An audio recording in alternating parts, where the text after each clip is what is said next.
Welcome back to Language and Linguistics, part. Part 21. ഇന്ന് നമ്മൾ പഠിക്കാൻ പോകുന്ന ഇഡിയോലെക്റ്റ് എന്താണ് എന്നുള്ളതാണ് first. We know that a dialect is spoken by a group of people, but no two speakers use exactly the same dialect. നമുക്കറിയാം, dialect എന്ന് പറയുന്നത് ഒരു കൂട്ടം ആളുകൾ സംസാരിക്കുന്നതാണ് ഡയലക്റ്റ് എന്ന് പറയുന്നത്. പക്ഷേ രണ്ട് പേര് സംസാരിക്കുമ്പോൾ അവർ സംസാരിക്കുന്നത് ഒരേ ഡയലക്റ്റ് ആയിരിക്കില്ല. Each individual has his own characteristic speech habits which distinguish his speech from that of others. ഓരോ വ്യക്തിയും സംസാരിക്കുമ്പോൾ അയാൾക്ക് സംസാരിക്കുന്നതിനൊരു ഹാബിറ്റ് ഉണ്ടാവും. ആ ഹാബിറ്റ് മറ്റുള്ളവരിൽ നിന്ന് വ്യത്യസ്തമായിരിക്കും. The totality of the speech habits of an individual is termed as an idiolect. അപ്പോൾ ഇഡിയോലെക്റ്റ് എന്ന് പറഞ്ഞു കഴിഞ്ഞാൽ ഒരു വ്യക്തിയുടെ മൊത്തമായിട്ടുള്ള സ്പീച്ച് ഹാബിറ്റിനെയാണ് ഇഡിയോലെക്റ്റ് എന്ന് പറയുന്നത്. A collection of similar idiolects may make up a dialect. അതുകൊണ്ട് തന്നെ ഇതേപോലെ കുറേ ഇഡിയോലെക്ട്സുകൾ ചേർന്നിട്ടാണ് ഒരു ഡയലക്റ്റ് ഉണ്ടാകുന്നത്. A language is a collection of similar dialects. ഇങ്ങനെയുള്ള കുറേ ഡയലക്റ്റുകൾ ചേർന്നിട്ടാണ് ഒരു ഭാഷയുണ്ടാകുന്നത്. അപ്പോൾ ഓരോ വ്യക്തികൾക്കും ഉണ്ടാകുന്ന സ്പീച്ച് ഹാബിറ്റ് എന്ന് പറയുന്നതാണ് ഇഡിയോലെക്റ്റ് എന്ന് പറയുന്നത്. കുറേ ഇഡിയോലെക്റ്റുകൾ ചേർന്നതാണ് ഒരു ഡയലക്റ്റ് എന്ന് പറയുന്നത്. കുറേ ഡയലക്റ്റുകൾ ചേർന്നതാണ് ഒരു ലാംഗ്വേജ് എന്ന് പറയുന്നത്. അതാണ് നമ്മൾ ഇഡിയോലെക്റ്റ് എന്നുള്ളത് നമ്മൾ പഠിച്ചത്. Then next one, register. Register എന്ന് പറയുന്നത് നമ്മൾ മനസ്സിലാക്കുക. Language is similar to other forms of social activities in that it has to be appropriate to the speaker as well as to the social context of its use. Language എന്ന് പറഞ്ഞു കഴിഞ്ഞാൽ സാമൂഹികമായ മറ്റ് activities പോലെ തന്നെയാണ്.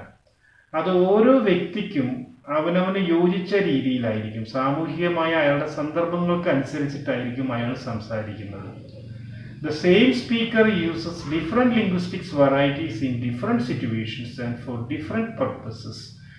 ഓരോ ഉദ്ദേശത്തിനും അല്ലെങ്കിൽ വ്യത്യസ്തമായ ഉദ്ദേശങ്ങൾക്ക് വ്യത്യസ്തമായ സാഹചര്യങ്ങളിൽ വ്യത്യസ്തമായ രീതിയിലായിരിക്കും ഒരേ ഒരു സ്പീക്കർ തന്നെ സംസാരിക്കുന്ന ഒരു പ്രഭാഷകൻ അല്ലെങ്കിൽ ഒരു വ്യക്തി സംസാരിക്കുമ്പോൾ ഓരോ സന്ദർഭത്തിലും ഓരോ സിറ്റുവേഷനിലും അല്ലെങ്കിൽ ഓരോ കാര്യത്തിലും വ്യത്യസ്തമായിട്ടായിരിക്കും സംസാരിക്കുന്നത്.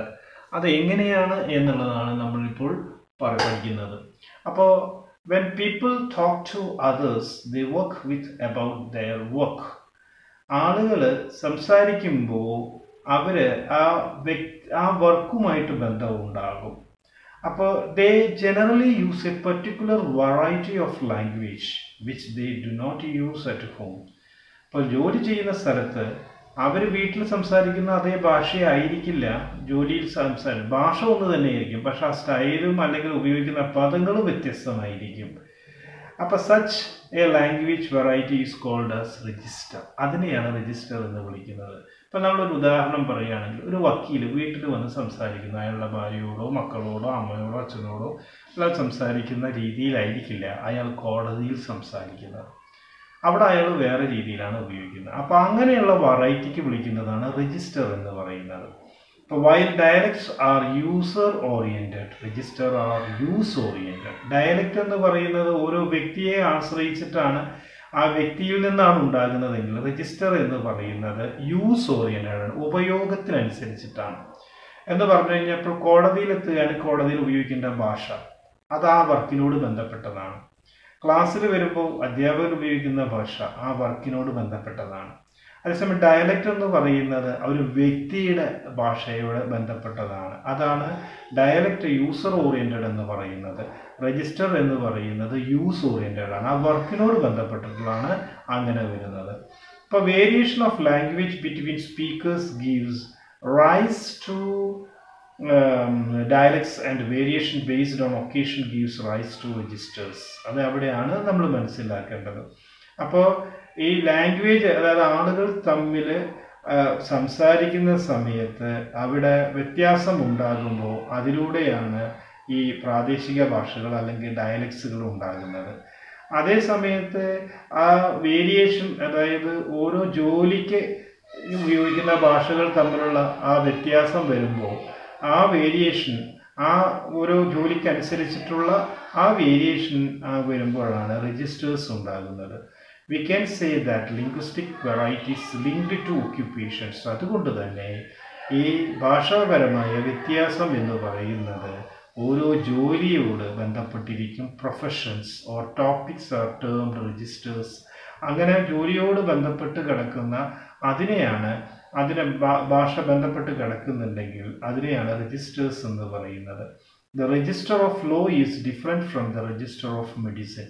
ഇപ്പോൾ ലോയിൽ ഉപയോഗിക്കുന്ന ഭാഷയായിരിക്കില്ല മെഡിസിൻ ഉപയോഗിക്കുന്ന ഭാഷ, അതായിരിക്കില്ല. അതിൽ വ്യത്യാസങ്ങളുണ്ട്. അപ്പോൾ registers are distinguished by vocabulary differences. അപ്പോൾ പദങ്ങൾ ഉപയോഗിക്കുന്നതിൽ വ്യത്യാസം ഉണ്ടാകും. ആ പദങ്ങൾ, വ്യത്യസ്തമായ പദങ്ങൾ ഉപയോഗിച്ച് അതിലുള്ള വ്യത്യസ്തതയാണ് ഒരു രജിസ്റ്ററിനെ കാണിക്കുന്നത്. ഇപ്പോൾ professional and lay people may be discussing the same subject. നമുക്കറിയാം, സാധാരണ ഒരു വർക്ക്മാൻ ആയാലും അല്ലെങ്കിൽ ഒരു പ്രൊഫഷണൽ ആണെങ്കിലും ഡിസ്കസ് ചെയ്യുന്നത് ഒരേ സബ്ജക്റ്റ് ആയിരിക്കും. But the former have special words which the lay people are not aware of. അതേസമയം ഈ പറയുന്ന പ്രൊഫഷണൽസിന് ഇതിനൊരു ഫോമൽ ആയിട്ടുള്ള വേർഡുകൾ ഉണ്ടാവും. പക്ഷെ ഒരു ലേമാൻ ഉപയോഗിക്കുന്ന ഒരു സാധാരണ വാക്കായിരിക്കും. രണ്ടും ഒരേ വാക്ക് തന്നെ ആയിരിക്കും പറയുന്നുണ്ടാവും. ഒരേ പദത്തിൻ്റെ അർത്ഥം തന്നെ ആയിരിക്കും സൂചിപ്പിക്കുന്നതെങ്കിലും ഉപയോഗിക്കുന്ന വാക്കുകൾക്ക് വ്യത്യാസം ഉണ്ടാകും. അതിനെയാണ് രജിസ്റ്റർ എന്ന് പറയുന്നത്. ബൈലിംഗ്വിലിസം. നെക്സ്റ്റ് നമ്മൾ പഠിക്കുന്നത് ബൈലിംഗ്വിലിസം ആണ്. By the term bilingual, we mean someone with equal and native command of 2 or more languages. അതായത് രണ്ടോ അതിൽ കൂടുതലോ ഭാഷയിൽ പ്രാവീണ്യ ആർക്കെങ്കിലും ഉണ്ടാവുകയാണെങ്കിൽ അതിനോടൊപ്പം ഈക്വലായിട്ടും അതുപോലെ തന്നെ നേറ്റീവ് കമാൻഡ്, അതായത് നൈസർഗികമായ ഇതിലുള്ള ആളുകൾ സംസാരിക്കുന്നത് പോലെ തന്നെ രണ്ടോ അതിൽ കൂടുതൽ ഭാഷയിൽ സ്വാധീനമുണ്ടെങ്കിൽ അവയെ വിളിക്കുന്നതാണ് ബൈലിംഗൽ എന്ന് പറയുന്നത്. അപ്പോൾ ബൈലിംഗൽ എന്ന് പറഞ്ഞു കഴിഞ്ഞാൽ do not have equal command over both languages. യഥാർത്ഥത്തിൽ പറയുകയാണെങ്കിൽ ഒരാൾക്ക് രണ്ട് ഭാഷയിലും ഒരേപോലെ പ്രാവീണ്യം ഉണ്ടാകാൻ ബുദ്ധിമുട്ടാണ്. Typically, bilinguals and multilinguals have varying degrees of command over the different languages. അവർക്ക് പ്രാവീണ്യം ഉണ്ടാകും.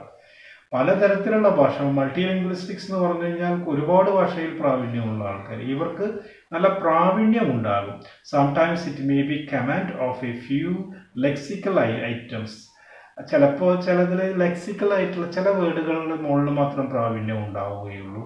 അല്ലെങ്കിൽ formulaic expressions such as greetings, basic conversational skills, and it may go up to excellent command of grammar and vocabulary and specialized register and style.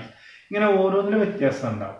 ചിലതിൽ നമുക്ക് greetings നന്നായിട്ട് പഠിക്കാൻ നമുക്ക് ആ ഭാഷയിൽ ഉപയോഗിക്കാൻ അറിയുന്നുണ്ടാവും. ചിലപ്പോൾ ബേസിക് ആയിട്ടുള്ള കൺവർസേഷൻ സ്കിൽസ് ഉണ്ടാകാം. ചിലപ്പോൾ ഗ്രാമറിലായിരിക്കും പ്രാവീണ്യം ഉണ്ടാകുക, അല്ലെങ്കിൽ ചിലപ്പോൾ വൊക്കാബുലറിയിലായിരിക്കാം. അതും അല്ലെങ്കിൽ ചിലപ്പോൾ ഏതെങ്കിലും ഞാൻ നേരത്തെ പഠിച്ച പോലെ രജിസ്റ്റർ, ചില പ്രൊഫഷണൽ ആയിട്ട് ഉപയോഗിക്കുന്ന വേർഡുകൾ, സ്റ്റൈൽ, ഇതൊക്കെ വരാറുണ്ട്. When people belonging to different cultural and linguistic backgrounds, അപ്പോൾ വ്യത്യസ്തമായ സംസ്കാരത്തിലും അതുപോലെ ഭാഷാപരവുമായ പശ്ചാത്തലത്തിലും ബന്ധപ്പെട്ട് കിടക്കുന്ന അല്ലെങ്കിൽ അതിനോട് ബന്ധപ്പെട്ട് കിടക്കുന്ന ആളുകൾ live together, അവർ ഒരുമിച്ച് ജീവിക്കുമ്പോൾ, or frequently interact, അല്ലെങ്കിൽ പരസ്പരം ആശയവിനിമയം നടത്തുമ്പോൾ, it results in the creation of bilingual or multilingual society. അങ്ങനെ വരുമ്പോൾ ബൈലിംഗൽ ആയിട്ടോ മൾട്ടിലിംഗൽ ആയിട്ടുള്ള സൊസൈറ്റികൾ ഉണ്ടാവും. ഭാഷകൾ വ്യത്യസ്തമായിട്ടുള്ള ആളുകൾ, വ്യത്യസ്തമായ സംസ്കാരമുള്ള ആളുകൾ പരസ്പരം വരുന്ന സമയത്ത് ബൈലിംഗൽ ആയിട്ടുള്ള 2-3 ഭാഷയൊക്കെ വേറെ രീതിയിൽ വരാം. അപ്പോൾ bilingualism or multilingualism is the നോം in many parts of the world. ലോകത്തിലെ പല ഭാഗത്തും ഈ ബൈലിംഗുലിസം മൾട്ടിലിസം കാണുന്നുണ്ട്. Over 70% of the world's population is thought to be bilingual or multilingual. 70% ആളുകൾക്കും ബൈലിംഗ്വലോ മൾട്ടിലിംഗ്വലോ ആയിട്ടുള്ള ആളുകളായിരിക്കും. The existence of bilingual and multilingual societies raises a number of social, political and educational issues. അതായത് bilingual ആയിട്ടുള്ളതോ മൾട്ടിലിംഗ്വൽ സൊസൈറ്റിയോ നിലനിൽക്കുന്നുവെങ്കിൽ അതിലൂടെ സാമൂഹികവും രാഷ്ട്രീയവും വിദ്യാഭ്യാസപരവുമായ ഒരുപാട് ഇഷ്യൂസ് ഉണ്ടാകാൻ സാധ്യതയുണ്ട്. Multilingualism very often leads to language conflicts. പല ഭാഷകളിലുള്ള ഒരുപാട് ഭാഷകളുള്ള ആൾക്കാർ ചിലപ്പോൾ ലാംഗ്വേജിനെ പല രീതിയിലുള്ള ലാംഗ്വേജ് ബുദ്ധിമുട്ടുകൾ ഉണ്ടാവും. Because the speakers believe in the superiority of their mother tongue and attempt to make in the language of administration, language of broadcasting and publication. അങ്ങനെ വരുന്ന സമയത്ത് എല്ലാ ഈ സ്പീക്കേഴ്സ്